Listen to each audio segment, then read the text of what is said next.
ये शास्त्र का मुख्य उद्देश्य है। जो 4-5 जो प्रयोजन आगे आपको गिनाएंगे, अथापिदमंतरेण मंत्रेषु अर्थ प्रत्ययो न विद्यते अर्थम अप्रतीयत नात्यंतम संस्कारोद्देश्य तदिदं विद्यास्थानम व्याकरणस्य काठिन्यम स्वार्थ साधकञ्च। जो ये जो पंक्ति है ना, ये निरुक्त को बताने के लिए अपने आप में बहुत है।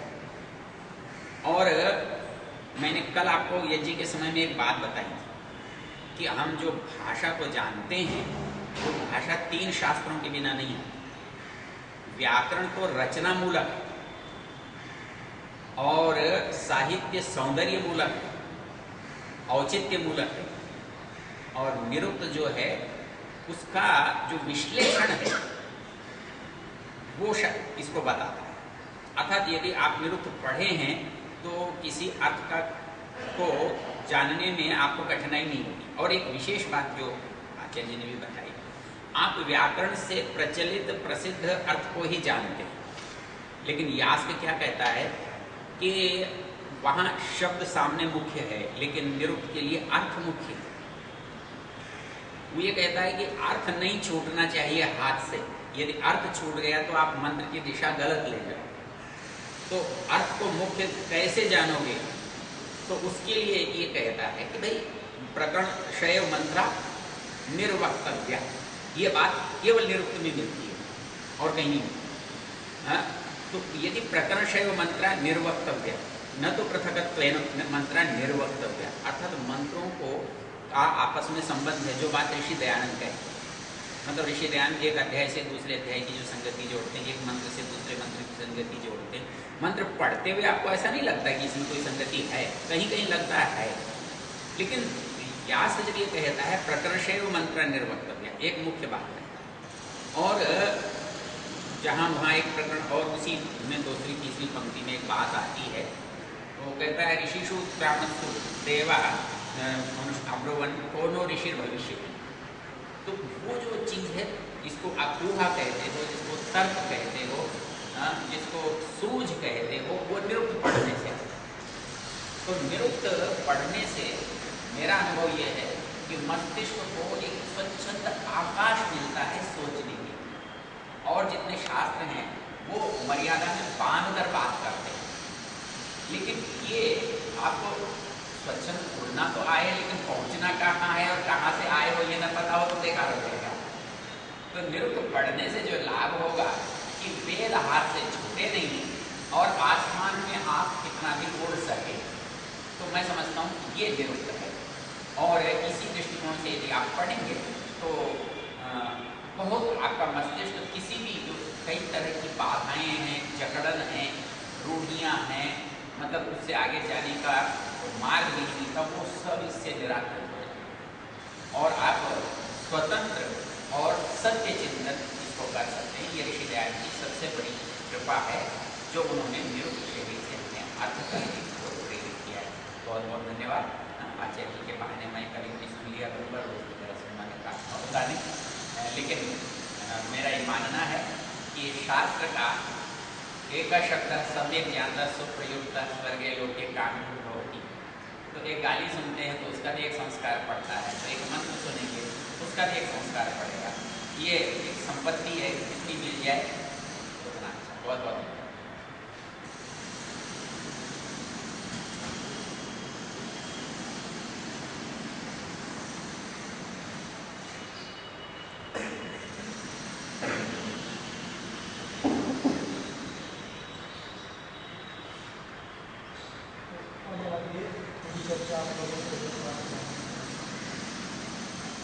आप निरुक्त किस उद्देश्य से पढ़ना चाहिए, क्योंकि बिना प्रयोजन को मन उससे पहले आप बात आप यहाँ क्यों हो इस कक्षा में इतना पूछेंगे आपको पता है, हम सबको पता है, मुझे भी पता है कि मैं क्यों बैठा हूँ, आपको भी सबको पता है कि आप यहाँ क्यों बैठे।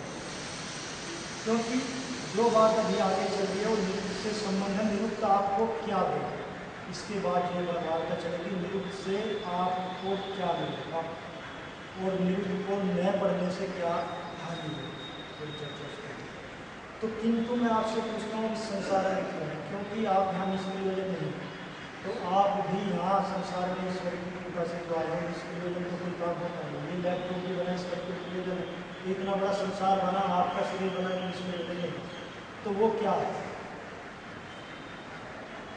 क्योंकि वो निरुक्त से कैसे आप अपने लक्ष्य में सफलता प्राप्त कर सकते हैं?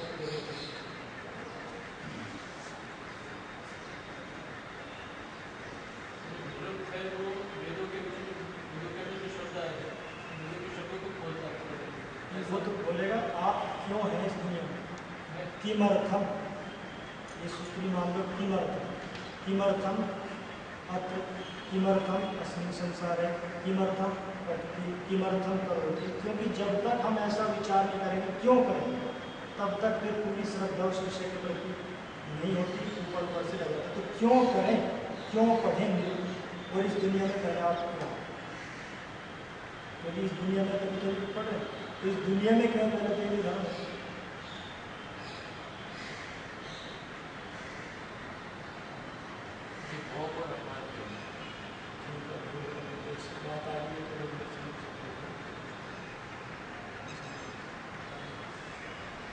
यहाँ कक्षा में तो पता ही, इतने 20-22 साल के तो होंगे, दुनिया में किस लिए?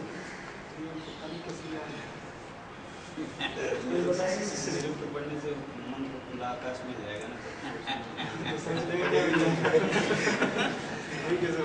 अच्छा चलो, हम कहते हैं हमारा लक्ष्य मोक्ष है, कोई कहता है भोग वर्ग है। वस्तुतः परमात्मा ने तो हमारा लक्ष्य को निर्धारण किया होगा, नहीं किया होगा? तो हम मंत्र से भी ढूंढ लेते हैं ताकि ये सारी बातें कोई नहीं। तो ईश्वर ने ही हमें बताया है कि किस लिए भेजा। जैसे मैं उदाहरण देता हूँ ना, एक छोटा बच्चा है 5 साल का, अभी तो केजी उससे भी नीचे चले गए हैं, उसको क्या पता गुरुकुल विद्यालय में, गुरुकुल में किस लिए भेज रहे हैं? माता पिता को पता है ना इसलिए हमें भेजा, हर चीज़ तर्क से चले। तो माता पिता को पता है कि विद्यालय में किस लिए भेज रहे हैं, बच्चे को तो पता नहीं। तो ईश्वर ने नहीं बताया होगा हमें किस लिए भेजा, तो इसी की चर्चा करें ताकि ये निर्धारित हो जाए। फिर इसी हिसाब से आप पढ़ेंगे इसको, ये तो कोई सा पारायण हो जाए अगर वो निर्धारण नहीं किया जाए। कैसे, जिसलिए ईश्वर ने आपको भेजा है, निरुक्त पढ़ के कैसे आप उस लक्ष्य को प्राप्त कर सकते हैं। 8 चीज़ें जिसके लिए हम इस दुनिया में आए हैं, भेजा गया है ईश्वर की तरफ से। पहली है आयु। बच्चा पैदा हुआ और मर गया तो कोई प्रयोजन इस दुनिया में आने का सिर्फ नहीं है। तो पहली अपेक्षा क्या है? वो ईसाई हो, मुसलमान हो, पशु हो, पक्षी हो, पहली अपेक्षा क्या है उसको? आयु होगा। अब वर्ग तो बाद की बात है, पहले तो आयु चाहिए। तो पहली अपेक्षा क्या हुई हमारी? सबसे पहले आयु, जीवन चाहिए पैदा होने के बाद। दूसरी अपेक्षा है प्राण। बिना प्राण के भी हम जीवित पैदा हुए, कुछ दिन रहे, प्राण ढीला मिला, हृदय काम नहीं करा, कुछ दिन में चले गए, तो भी हम निष्प्रयोजन हमारा उत्पन्न हुआ। तीसरी अपेक्षा पशुओं में भी और मनुष्य में प्रजा, प्रकर्षण जायते प्रजा। तो अर्थात यदि आचार्य है, सन्यासी है, गृहस्थी नहीं है तो छात्रों के रूप में होगी, और यदि गृहस्थी है तो पशु पक्षी हो तो स्वाभाविक है। आयु, प्राण, प्रजा, पशु। चौथी अपेक्षा मनुष्य को जो है पशुओं की, पशु नहीं होती, गाय ना हो, घोड़ा ना हो, ये हमारे पास बैल ना हो तो जीवन ही नहीं चलेगा, जीवन ही समाप्त हो जाएगा। तो चौथी अपेक्षा पशु की है। आयु, प्राण, प्रजा, पशु, कीर्ति। कीर्ति के 2 अर्थ हैं। कीर्ति यश सर, आज 17 लाख वर्ष तो हो गए श्री रामचंद्र जी, आज तक हम नाम ले रहे हैं। क्या कोई अपनी 5 पीढ़ी पहले दादा परदादा के नाम? मुझे तो पता नहीं, पता क्योंकि उन्होंने कोई ऐसे काम ही नहीं किए थे जिनको हम याद रखें। सीधी बात है, कोई महत्वपूर्ण चीज़ों को व्यक्ति याद रखें। दूसरा, कीर्ति का अर्थ है जो चीज़ आपके पास है उसका कीर्तन करते हैं, उसको आपके अंदर आप नियुक्त करें तो सामर्थ्य उसको पढ़ते हैं, इसलिए भी कीर्ति माना। आयु, प्राण, प्रजा, पशु, कीर्ति, द्रव्य, इसके बिना भी जीवन द्रव्यम धनस्य की निष्कासन है। तो धन ना हो, अर्थस्य धर्मस्य मूलम, तो ना तो संस्थाएं चलेंगी, ना हम पढ़ पाएंगे, ना कोई काम नहीं चलेगा। तो आयु को देखने धन की कामना करते हैं कि होगा तो मुझे काम मिलेगा, जब काम आज तक धन चाहिए। ये चीज़ें हो गई थी, आयु, प्राण, प्रजा, पशु, कीर्ति, इनको तो बहुत से लोग प्राप्त कर लेते हैं, भले वो किसी रूप में करें कर लेते, किंतु विषयों के अनुसार ये भी धर्म के अनुसार होना चाहिए। उपायान निषेध येषु धर्म अयोग। चलो समझना चाहिए कि हमें उन व्यापार को करना चाहिए जिनका धर्म से विरोध नहीं। किंतु दो चीज जो आ गया, दो वस्तु जो आ गया, केवल वेद के विद्वानों को प्राप्त कर सकता है और कोई नहीं कर सकता। ब्रह्म वर्चस्व सातवीं अपेक्षा व्यक्ति हुआ, यहाँ तो पैदा हुआ मरेगा लोग इतने कमाने लग जाते, किंतु ये भी लगा कि ब्रह्म नाम है एक प्रकार से वेद का जो तेज है, ब्रह्म वर्चस्व वेद मंत्रों के अंदर जो विज्ञान है, उस विज्ञान को जान के जो आपकी अविद्या दूर होगी, उस अविद्या दूर होने से जो सत्य बढ़ेगा, उस सत्य के अंदर जो आपकी बुद्धि में प्रकाश होगा, शरीर में प्रकाश होगा, स्वास्थ्य में प्रकाश होगा, उसका नाम है ब्रह्म तेज। परमात्मा का तेज, परमात्मा का तेज वेद का जान नहीं सकते। ये आपको सातवीं अपेक्षा है, ये बिना कहीं पढ़े। आठवीं अपेक्षा है मह्यम दत्ता ब्रह्म। ये भी आपने प्राप्त करेंगे, तो इससे भी पार जाना है। वो क्या है, मह्यम दत्ता, प्रार्थना कर रहा है भक्त ईश्वर से कि हे परमपिता परमात्मा, ये सारी हे वेद माता, ये सारी चीज़ें मुझे दे करके अंतिम साथ व्रजता ब्रह्म मुझे मोक्ष ले चले। तो ये 8 अपेक्षा परमात्मा ने हम मनुष्यों के लिए बने, पशुओं को प्राप्त नहीं कर सकते। तो ये कैसे मिलेंगे बता दो कि मंत्र के पहले हिस्से में जाते हैं। स्थिता मया वरदा वेदना प्रचोदयंता पावमानी मया स्थिता वरदा वेद माता यदा मया। वेद माता, वेद मंत्रों का जो विज्ञान है, वेद का जो तत्व ज्ञान है, जब हमने उसको क्या कर लिया, मया स्थिता, यानी कि दूसरे ने पढ़ा अविज्ञान, मया यदा मया वरदा वेद माता स्थिता, मैंने उनकी स्थिति करें, स्थिति का मतलब गुण धर्म को उसके जान लिया, तो वो क्या करेगी, प्रचोदय, वो हमें प्रेरित करेगी, प्रेरित करेंगे। कैसे प्रेरित करेगी, अब आपने जान लिया ईर्ष्या क्या है, द्वेष क्या है, क्रोध क्या है, यानी हम असुरों को अपने शरीर में आहुति देखो, हम झगड़े कर रहे हैं तो असुरों को अपने शरीर में आहुति देखो, क्योंकि ये सत्य है, कोई ताकत है, 5 प्रकार के प्राण शब्द ब्राह्मण के अनुसार, उसमें असुर प्राण है। जो असुर प्राण है वो ब्रह्मांड में है, वो हमारे अंदर भी आते हैं, कोई उसको दबा लेता है और कोई सब देश करोड़ लड़ाई झगड़े में उसको, तो ये क्या होगा, तो वो उसको प्रेरित करेगी कि ये द्वेष है ये हटाओ, ये ईर्ष्या है इसको हटाओ, क्योंकि ये शक्ति को कम करता है। जब आपको ज्ञान हो गया, ईश्वर ने कहा है कि भाई ये तो रोग है, तो कोई रोगी होना विश्व के अनुसार ईर्ष्या, द्वेष, क्रोध, आलस्य, प्रमाद, ये सब जो है रोगों के अंतर्गत मानसिक रोग, तो मैंने समझता कोई रोगी होना चाहिए। रोग इसलिए कि सत्य को कम कर देते हैं, सत्य को कम कर देते हैं, तो जब समझ बढ़ जाते तो शरीर में भी रोग आते हैं। तो आपको हमेशा प्रेरित करेंगे तो जान जान कुछ भी नहीं, इसलिए लगता है कि इससे देश करें सब हमारे भाई हैं, हम सब मित्र हैं, मित्र से चक्षु साफ में जान जो भी कहें दूसरे द्वारा कहें, तो आपस में कोई समस्या तत्व ज्ञान के बाद में नहीं लगती बसती।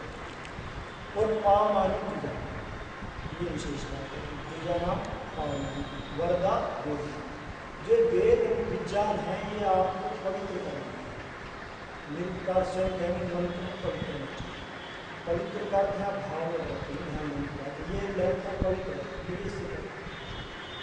पुनाति अनेनेति पवित्र, जिसके द्वारा हम अपने आप को पवित्र करते हैं, पवित्रता का साधन। मंत्र पवित्र है तो मंत्र पवित्र है, हमें क्या करना, तो पुनाति अनेनेति पवित्र मंत्र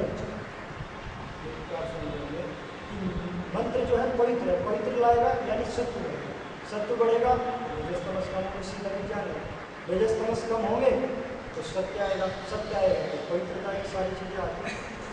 चलिए ये इसका विज्ञान पर ये मिलेगा कैसे, स्तुता नया वर्णा,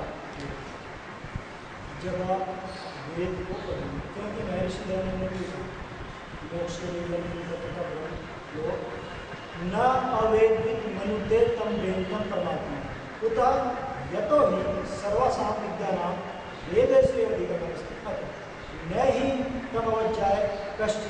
तम ब्रह्मं परमात्मा जातुं शक्नुमः। अतः सर्वे मनुष्य वेदांत सर्वे मनुष्य सभी मनुष्यों को वेद का जो अर्थ है उसके जो विज्ञान उत्पन्न हुआ है उसको जानने के लिए महान प्रसाद करना चाहिए। ये ऋषि ग्रंथ का वचन है और ये वचन किसी ब्रह्म ग्रंथ का बिना अवैध उसी की व्याख्या ऋषि ने ऋग्वेद आदि भाषा में पठन पाठन विषय में देख कि न अवैध मनते तम वेद जो वेद को नहीं पढ़ा हुआ वेद के रहस्य को नहीं जानता वो परमात्मा को नहीं जान सकता। खुद है इसमें हेतु क्या है, कारण क्या है? यतो ही सर्वसाम विद्यानाम वेदेश अधिकरण अस्ति, सभी विद्याओं का वेद में स्थान है। तब अवज्ञा उसकी अवहेलना करके उसकी उपेक्षा करके तम बृहंतम परमात्मा जाते सकते महान परमात्मा को कैसे जानेगा? अग्नि का तत्व जानने वाले, आपे का तत्व जानने वाला, 9 द्रव्यों का जानने वाला, 6 पदार्थों का जानने, परमात्मा तो इंद्रियों के बाहर का विषय वो तो अंतिम है। तो पहले स्थूल विषय यदि जान नहीं है तो सूक्ष्म कैसे जान लेंगे? सीधी बात है, पहले संप्रजाति होगी उसके बाद ही असंप्रजाति होगी। तो सारी चीज़ें क्रम से ऋषि ने सारी बताई। तो इसलिए सभी मनुष्यों को वेद के विज्ञान को जानने के लिए महान पुरुषार्थ करना चाहिए, ऋषि दयानंद का में आदेश। दूसरा, शिक्षा से लेकर वेद तक महर्षि ने शिक्षा प्रणाली दी। हमारा भी आर्य समाज का दुर्भाग्य कहें या व्यवस्थित कहें या संगठित न रहने के कहें कि आज तक हम एक ऐसी संस्था नहीं बना पाए कि जहाँ तक शिक्षा से लेकर वेद तक सारे ब्राह्मण ग्रंथ हों, बढ़िया चिंतन हो, चारों वेदों में पठन पाठन अन्वेषण हो। भविष्य में ईश्वर की कृपा होते काम अवश्य हो। तो ये एक प्रक्रिया है। अब निरुक्त क्या करेगा इसमें? आपके मोक्ष में इन 8 पदार्थों को प्राप्त है। अब मैं आपके सामने एक मंत्र लेता हूँ, पहले ही मंत्र लेते हैं। निरुक्त क्या है? ओम अग्निमीडे पुरोहितम यज्ञस्य देवम मृत्युजम होतारम रति। अब ये मंत्र आप याद कर लगाइए, सारे भैया का कोई सामान्य लगाइए, इससे क्या जाएगा से क्या जाएगा। और उसके बाद में निरुक्त भी 40% कार्य करेगा, 20% व्याकरण करेगा, बाकी जो 40 बचेगा वो तो ब्राह्मण करता है। सही बात है, क्योंकि उसका जो एक अग्नि के जो 100 अर्थ है, 100 प्रकार का तत्व ज्ञान है। निरुक्त से तो 5 प्रकार का होगा, इससे व्याकरण से 1 होगा। वहाँ आपको चारों तरफ अग्नि का पूरा स्वरूप होगा। तो इसमें अंगेर नलोपश्चय की आपने अग्नि बना दी, किंतु अग्नि मीड़े पुरोतम ये अग्नि कौन सी है ये आपको पता नहीं लगेगा। व्याकरण में कितना भी प्रयास करें, अग्नि 3 जगह, द्विलोक में, पृथ्वीलोक में और लोक में अग्नि आपके वाणी में। व्याकरण से आपको केवल ये पता लगेगा अंगेर नलोपश्चय, बस अग्नि सब। निरुक्त से क्या पता लगेगा कि अग्नि क्या है? ये अग्नि पृथ्वी स्थानीय है, इसका गायत्री छंद से इसका संबंध है, इसके सहयोगी देवता ये हैं, ये सहयोगी देवता मिलकर क्या कार्य करते हैं, इनके मंत्र। अब जब भी आपने देखा अग्नि देवता का मंत्र, वैसे तो दूसरों से भी संबंध होता है, तो आप पृथ्वी विज्ञान की बात करेंगे, सारा कुछ आपके आसपास घटित हो रहा है। ये समझें, ये देवता में जाकर इससे ये जानूंगा जो आपको व्याकरण से मिलकर न कभी हो सकता है व्याकरण से, क्योंकि व्याकरण का इसे तो धातु प्रत्यय से आपको सामान्य बताया। ये पुरोहित कैसे है, ये ऋत्विक कैसे है, ये होता कैसे है, ये रत्नों की प्राप्ति कैसे कराती है, इसका और गहन अर्थ करना है तो इससे भी काफ़ी होगा। किंतु पुनः अग्नि वही प्रजापति सत्य ब्रह्म, अग्नि के भाग कितने? हिरण्यगर्भ वही प्रजापति, अग्नि वही प्रजापति। तो हिरण्यगर्भ संवर्तता भूत से जाता पति रेखा से आध्यात्मिक अर्थ महर्षि ने किया हुआ। किंतु यदि इसका वैज्ञानिक यानी आदि भौतिक अर्थ जानना हो तो बिना शब्द ब्राह्मण के लिए इसको नहीं जान सकते। क्यों? हिरण्यगर्भ क्या है? तो हिरण्यानि गर्भ, इससे क्या वो क्या? तो हिरण्यगर्भ वही प्रजापति क्या है? प्रजापति चरती गर्भे अंतर जाए मानो बहुधा विजायते तस्य योनि परिपश्यन्ति धीराओ, मंत्रों में बताया। तो दिमाग ऐसे संबंध जोड़ता चला जाता है। जितना भी आपका गहन ज्ञान होगा, जितना अधिक अध्ययन होगा, दिमाग अपने आप संबंध होता है। क्योंकि हम मंत्रों में प्रार्थना करते हैं ज्ञान में धाम देवगणा पितरश्च वसः। तो ये मेधा क्या है? ये भी ब्राह्मणों में मेधा क्या होती है, और ये मेधा को बढ़ाने वाले तत्व कौन से हैं, ये भी कुछ निरुक्त से भी पता लगता है। अब व्याकरण से क्या पता लगेगा आपको? मेधरी संबंध, तो संगमयति बोध्यति पदार्थानाम संबंधानि तत्वानि वा इति मेधा। हमने इसका निर्वचन कर लिया सामान्य रूप से कि जो पदार्थों के संबंध को जोड़ने वाली है। जैसे भी आपको पता लगा कि हिरण्यगर्भ क्या है, अगर आपको चीजें याद हैं तो आपने ब्राह्मण में गए तो प्रजापति कौन है? मंत्र ने खुद बोला हुआ है कि प्रजापति चरती गर्भे अंतर गर्भान। तो ये संबंध ऐसा मेधा के द्वारा जुड़ सकता है। तो मेधा की प्राप्ति निरुक्त करने से, व्याकरण करने से भी काफी होती है, दर्शन करने से भी होती है, किंतु वेद में जो सीधी गति करनी है तो बिना 100% नहीं होती, क्योंकि यही से आपको ध्यान रखनी है। अब लोग में देखिए आप अही शब्द, अही का क्या अर्थ है? वेद में जाता है। 63 वेद नामानी अजरी बराबर लोकरा बला शब्द बोझा बड़ी शाखा श्वान लोकजी वर्गजी बराबर समझने वेद इत्यादि 30 पर्वत लोक में क्या है? जो दिखाई दे रहा है, और वेद में क्या है?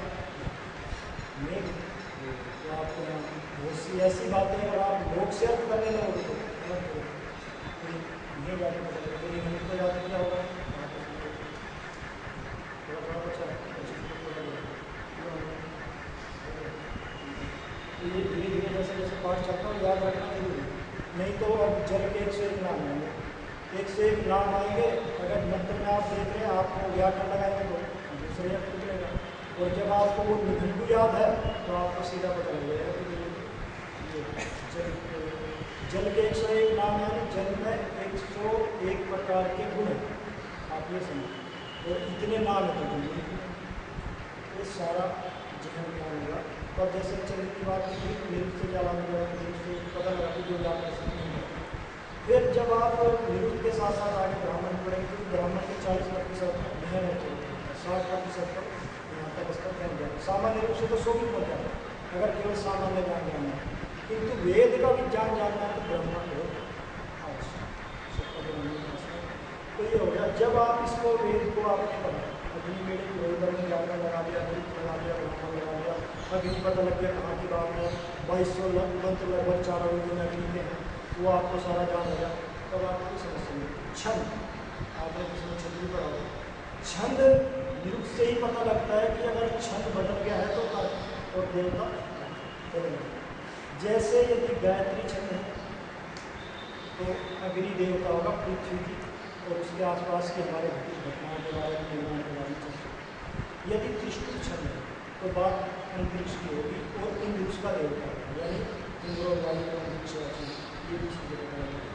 और जगती छंद है तो द्विलोक आदित्य लोक की बात होगी, उसमें देवता वो हो जाएंगे। तो हमें उन घटनाओं को वहाँ देखना, शरीर में कैसे देखना, ये उदार प्राण से ऊपर ऊपर एक प्रकार से आदित्य लोक होगा, यहाँ से नाभि तक के नीचे तक ये क्या होगा, अंतरिक्ष लोक होगा, उसके नीचे पृथ्वी लोक होगा। क्योंकि ये निरुक्त का ये कहीं कहीं 3 प्रकार के 2 प्रकार के आध्यात्म होंगे। तो अब मैं समझता हूँ कि भूमिका लगभग हो गई है, आपको पता लग गया है कि निरुक्त पढ़ने से क्या मिलेगा। निरुक्त पढ़ने से आपको वेद समझ में आएंगे, और वेद जब आपको समझ में आएंगे तो आपको आर्थिक की प्राप्ति होगी, और आपको ब्रह्मचर्य की प्राप्ति होगी, वो किसी विद्या से नहीं होती, और उसमें आप किसी का मोक्ष का लक्ष्य है तो उसमें वैसे तो सभी का है, पर हम थोड़ा सारे लोग पढ़ते जाना चाहते हैं सीधा जाएंगे भी ऐसे ऐसे करने से। तो किसी को इसमें कोई कुछ शंका है?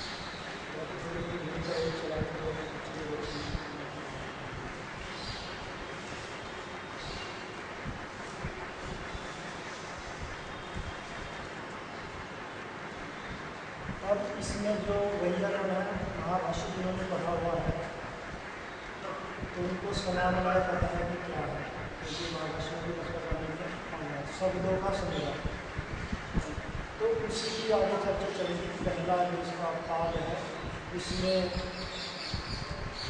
आख्यात के बारे में, नाम के बारे में, साथ में निघंटु क्या है इसके बारे में, षडभाव विकारा होते हैं। ये बहुत अच्छी बात है। महाभाष्य में दिया कि व्यक्ति पैदा हुआ, फिर उसके बाद में उसकी सत्ता हुई, फिर उसकी वृद्धि हुई, फिर उसका विपरिणाम हुआ, फिर उसका ह्रास हुआ, और एक दिन देखा कि दुनिया से चला गया। जीवन का सत्य भी पहले फिर चलेगा। दूसरे जो 22 उपसर्ग हैं, हम इनके सब के मंत्र चलाएंगे। ऋग्वेद आपको शायद कल तक मिल जाएगा, वो समझेगा, तो इसके इसमें नहीं दिया हुआ। तो किंतु लोक वाले और इनके थोड़ा अलग हो जाते हैं। जैसे उपासक है, लोक में तो उपकार समेत था कि यहाँ वृद्धि अर्थ है, तो वो वृद्धि कैसे है हम मंत्र में बता के चलेंगे। मूल ऋग्वेद से हम जितना संभव होगा उतना आप समझ सकते हैं, तो उससे हम घटाने का प्रयास करेंगे। तो सभी लोग साथ में ऋग्वेद से लेकर रखें। जैसे ही मंत्र आएगा हम यहाँ से उसका पता देखेंगे और वहाँ उसको ढूंढ के उसके मूल से चलाएंगे। बाकी टीका जितनी आपके पास कोई आ सकता है, वो कुछ पूछना चाहें, जैसे पाठ चलेगा उससे पहले सुंदर बनाना होगा। तो प्रारंभ करते हैं। समामनाय समामनाय। जो समामनाय है, शब्दों का जो संग्रह है, समुदाय है, वो हमने समामनाय का कविता एक ही। तो समामनाय है, जहाँ तक संभव होगा निर्वचन के शब्दों के करके चलेंगे से। तो सम तो उपसर्ग हो गया, कोई आप लोग लागू कहें तो बताएंगे समामनाय से। समामनाय का समाप्त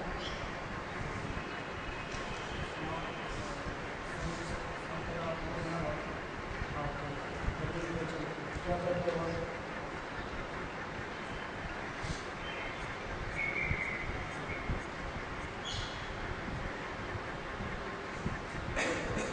और थोड़ा पहले कल से पाठ देख रहा है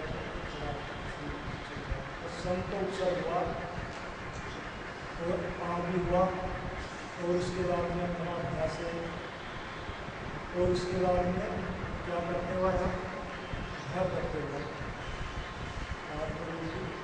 होगा उससे, और कर्तव्य कार्य समझाया इससे भय करते हुए। तो सम सम्यकया या एक ही क्रिया, समकार कार्य एक ही क्रिया भी किया है। संगच्छत हम संबद्धम, तो एक ही क्रिया में को एक ही करके आपके पास में बैठ जैसे जैसे मंत्रालय करेंगे। तो सम्यकया नायके अभ्यस्यते इति समानम, जिसका अच्छी प्रकार से चारों ओर से जिसको अभ्यास किया गया है, चुन चुन के इकट्ठा किया गया है, वो समामना है। और वो सम्यकया आमना तो समामना है, शब्दों का जो संग्रह है, शब्दों का जो कोश है, उसको हमने पढ़ दिया है, कर दिया। तो अब उसको क्या करें, स व्याख्या करेंगे। तो स समामना है इदानी अस्माभि व्याख्या, उसको हमें इस समय व्याख्या करनी चाहिए। विशेषण असमानता आदर व्याख्या चार